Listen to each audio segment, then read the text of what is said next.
if you're not closing as many sales calls as you would like, here are 9 different things that you can do to increase your chances. Now, I've broken these down into 3 different things that you can do before the call, 3 different things you can do on the call, and 3 different things that you can do after the call. Because you don't always have to close on the call, of course, depending on what kind of way that you operate your sales calls. It could be a 1 call close, it could be a 2 call close. There could be follow-ups needed, all that sort of stuff. So I'm just going to run through these one by one, but obviously I'll start with pre. So this is basically when somebody has actually booked a sales call with you. So the first thing that you need to do when someone has booked a sales call with you, and you can set this up to be automatic, and a lot of businesses do have this these days, but I do see a lot of businesses still don't have this, but that is your reminders. Now, the reminders are actually coming into 2 different ways here, okay? So first of all, there's your standard reminders, as in 24 hours before the call, an hour before the call, 5 minutes before the call, that person gets an email with the call details, or they could even reschedule if they needed to. Again, some businesses do or don't like that. There's pros and cons to that. It also can be a case of not only just reminders about the call coming up with the link and all that sort of stuff, but also make sure that it's added to their calendar as well as your calendar. Now, a lot of businesses, they have the email reminder set up, but what they don't have is the setting that it automatically goes onto that person's calendar. Now, the vast majority of businesses, like 90% of businesses, are using either Google or Outlook, both of which have calendars, both of which integrate with pretty much all sort of booking systems for sales calls as well.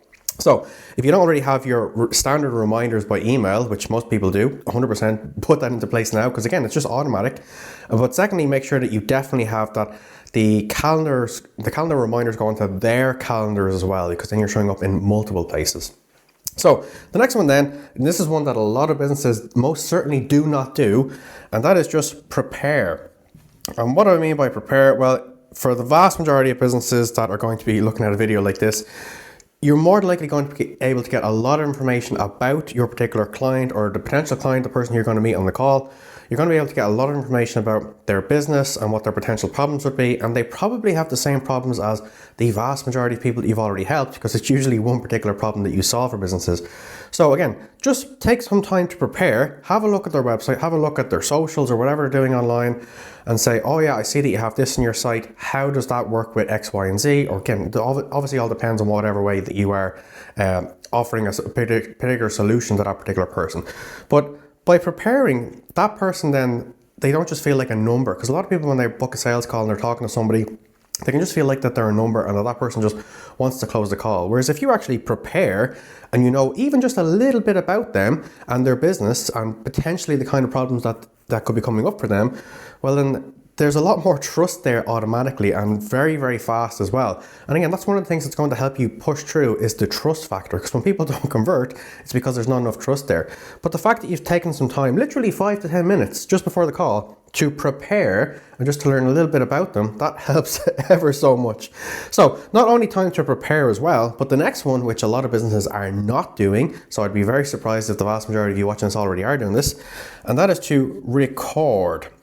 Now, what do I mean by that? I basically just mean record a very quick not even 5 minutes actually, but just a very quick Loom video, maybe an hour before the call or the morning of the call, whatever it may be. Basically just saying, hey, I've had a look at your website. Don't worry, we've been able to help a lot of people who have a similar problem like this as well. Here is past clients just like you who we were able to help. So again, you're showing case studies, you're showing trust, testimonials even. Looking forward to our call, all that sort of stuff. But this means that, again, there's that human element in it. And again, that's one thing that's going to become way more important the further that we go into the future, because these reminders up here that are email reminders, most people know that they're automatic, okay? But you won't be able to do this automatically. Now, of course, you can use AI to help you in preparing and researching that person. But the recording side of things, again, it's just taking literally just a couple of minutes just to press record. And you don't have to have some major camera setup. It's literally just on your laptop camera, or your if you have like a webcam on top of your desktop, or even your phone. It doesn't make a difference in that. Again, kind of the more authentic that it is, the more real that it looks as well. And you want this to look real, because you want to be essentially saying to that person, I care about the time that we're going to spend on this call. I care about helping you, and you're not just a number to us. So the record part is really, really important. It literally takes a couple of minutes to do, but that means that you're not just jumping on with a stranger. They're not a stranger to you. You already have a lot of information, and there's a lot of trust already when you get on the call. And that person that you're meeting with is more excited then to hop on the sales call. They're not going, oh, I'm going to be pitched in this call and just tell me and get to the details. They actually know that you give a damn about them, that you want to actually help them. So that's everything in regards to pre, which again, a lot of businesses aren't doing all of this sort of stuff. They're just hopping on calls and just going through calls and going through calls. And again, you might say that that's a volume thing, but it literally only takes a couple of minutes to do these things here as well, okay? So then when you're actually on the call, the first thing then is the agenda. Now, what do I mean by that? Basically, just set the agenda. So just hop on the call and very quickly, if you want to just build some rapport, like whatever it is, oh, I saw you were doing X, Y, and Z, cool. Then really fast, just jump into, hey, so look, I'm ready to get going if you are. Here's the agenda that we're going to go through today. So look, I'll just start by asking you a couple of questions about where you are now. I'll figure out if you're in a position where potentially we could help you, maybe we can't even help you. So again, even by saying that, you're making sure that this person knows that, like, first of all, they may not be qualified to work with you. Now, they should already be qualified before they hop on the call. I have other videos about that you can look at as well. But if they weren't, for example, again, it just helps them to, like when you're asking those, and that actually brings me on to the next section. So when you're on the questions then, when you're asking these questions, these are just pretty standard, straightforward questions. So for example, if you're a marketing agency, it's, so how many leads are you getting at the moment? Where are you getting them from? How many of those are actually qualified? And making sure that when you are, just after calling out the agenda part, that during the questions, the only way that we can actually make this work is if you're as honest as possible. So one of the things I like to say on sales calls, when I used to do sales calls, is look, just think of me as a doctor. I won't be able to give you the right solution or the right thing that you need unless I know exactly everything that's going on, and unless I know the details of that as well, then I won't be able to prescribe the right solution. So again, that when you have all that sort of stuff ready and you're going into your questions, again, these are questions that, like, they're not intrusive questions. They're questions about why that person's on the call. So like I said, if you're a marketing agency, it's how many leads you're getting, where are they coming from, do you even know where they're coming from, are you able to track that, how many of those convert, all that sort of stuff, okay?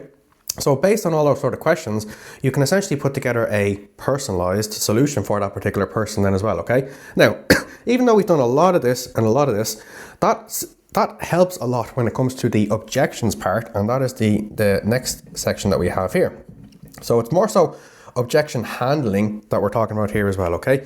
So you know the common objections that are coming up again and again and again, because you've been on these calls before as well, okay? Now, by doing a lot of this already, hopefully a lot of these don't come up, because the biggest reason objections come up is not because there's not a trust element there as well, okay? So the number one thing that a lot of salespeople get on calls is, oh yeah, I just need to think about it, okay? The think about it thing doesn't mean that that person actually wants to think about it. Now, look, there's some people who do actually need to do that, and that's how they believe that they need to make decisions and all that sort of stuff. There's other ways to get around that, which I'm not going to go over fully in this, because this requires a whole video in itself. So if you do want to see that in the future, let me know in the comments and subscribe. But the objection side of things, like I was saying, you know exactly what objections are coming up. It's, oh, I have to talk to this person. I may have to get approval on this. Again, it depends on how big the businesses are that you are talking to. Finance need to look at this. We need this signed off by X, Y, and Z. Like, I've been in positions before where I've worked with banks, and like, even when you get past the objections, it's a case of red tape is keep going as well. So again, it's very dependent on who you're actually talking to and who you're helping as well, okay? But the objection side of things, the reason I put that down here for on the call is, again, make a list, because again, a lot of people don't have that particular list. So if you've recorded your past sales calls, what you can do is you can upload all the transcripts to AI and say, what are the common objections that are coming up? You can even ask AI, how would I actually get around these objections as well? Now, don't take it word for word what AI says. You're going to obviously have to put that human element in it as well.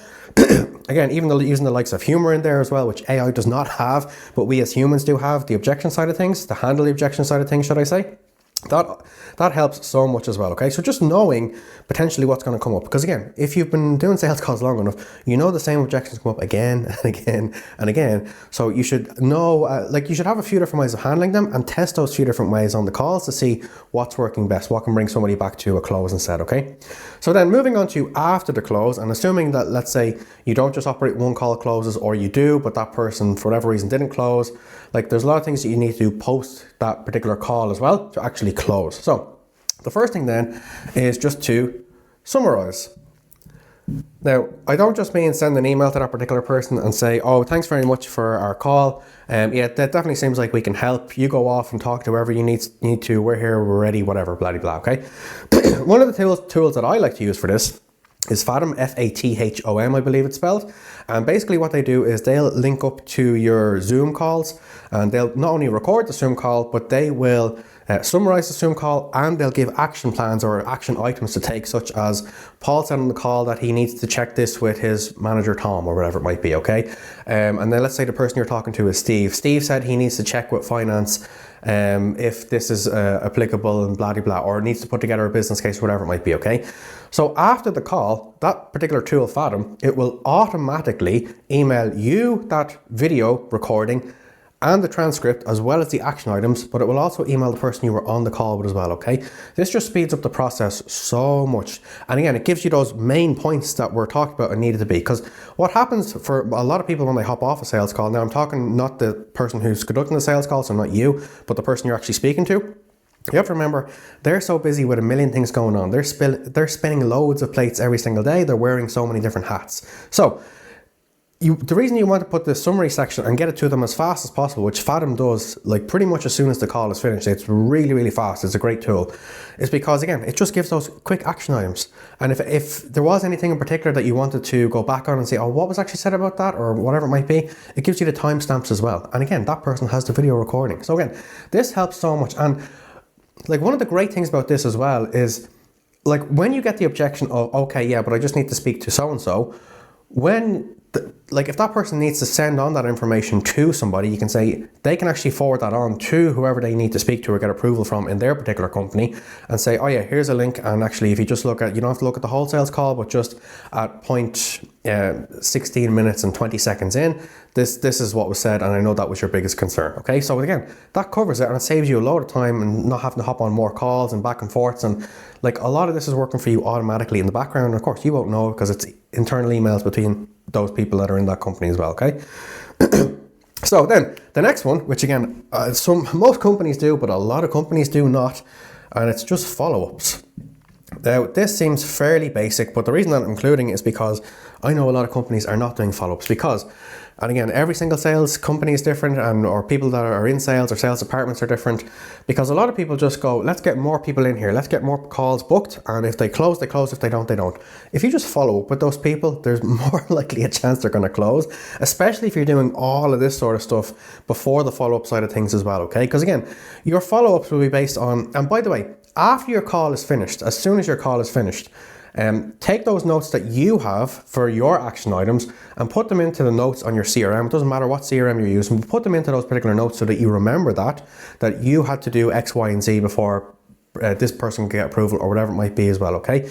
Make sure that you have those follow-ups. Make sure that anything that was said that was a bit more unique to that particular person, make sure that's in the follow-ups, and do this immediately after the call.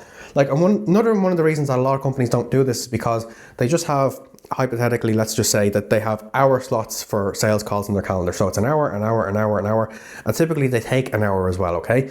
Whereas if you put a little buffer time in between, so let's say you have 50 minutes, which you know you can squeeze down 60 to 50 minutes, and just have the next 10 minutes for, again, this section here, then you also have time to do your follow-ups as well. So this is incredibly powerful to be able to do this and to give yourself the time to do that, because you're way more likely to close these people because you've done all of these steps already. Instead of hopping into new calls with strangers who don't know you, who you have to repeat yourself and repeat how your offer works and all this sort of stuff. Whereas if you just take the tiny little things, just personalize all this sort of stuff. And again, that's why you put down your notes in your CRMs for the follow-ups, is because that keeps it personalized. Again, that person's not just a number to you anymore. Well, that helps you do the last section, which is a very simple one, which is just close. And I don't just mean close in regards to that's it, the sale is over. But when I say close there, I mean make it as easy as possible for that person to close. So again, depending on the kind of companies that you work with, you could, for example, just send them over a Stripe link, and they could pay on a Stripe link. It could be a case of depending on how big they are and how they operate, that they may need an invoice, or they may need something, or they may need they may need you to create a PO number so that their procurement team and finance directors can approve this and all sorts of stuff. Again, it depends on the size of the companies that you're dealing with, but again, make it as easy as possible for those people to close. So what you can even do is you can have Now this is one of the things that I used to do when I used to run the SEO agency, is that I would make a page on our website, and I would just clone that page every single time that I needed to follow up with somebody and they were essentially ready to close. And I would just make a little essentially landing page that's very detailed to them. So you're essentially just swapping out company names and the kind of different a couple of different bullets. That's it. It literally only takes a couple of minutes. It's like editing on a Word doc, for example. But because it's so personalized to them, that when they get this, if they're not the person who, again, owns the credit cards, whatever it might be, they can just forward that page with the payment links to the person who needs to approve that. And again, like we used to do this all the time in the SEO agency. And instead of going back and forth, you just make it so simple. Here's everything that you need on one particular page. When you're ready, you click the button. That's it, job done, okay? So again, we were able to do that because we knew that was how our customers liked to operate. We used the likes of Stripe because, again, it was very safe for them, it was very safe for us. Everything was in kind of their control, because again, any objection that can even come up here, such as, oh, is this safe to put the credit card in on this website? Is it whatever, okay? Whereas if you're using your own website, people can go, even if you have a load of trust, people can still go, I don't know about that. Now, again, we used to do that. We never actually had a problem with it, but then we swapped over to Stripe, but we used it as a selling point to say that this is much safer for you, blah, blah, blah, blah. But again, it's different for every company. Like I said, it might be a case of you need to send a PO number, you need to send an invoice, and it needs to be approved or whatever it might be as well, okay? So look, there is 9 different things that you can do and to optimize that will help you close a lot more sales calls. Now, this is part of what we call sales cycle speed up inside of A3. If you want to see everything that's included in A3 and how it helps you essentially speed up your client acquisition and make sure your pipeline is always full, you can check out the first link in the description.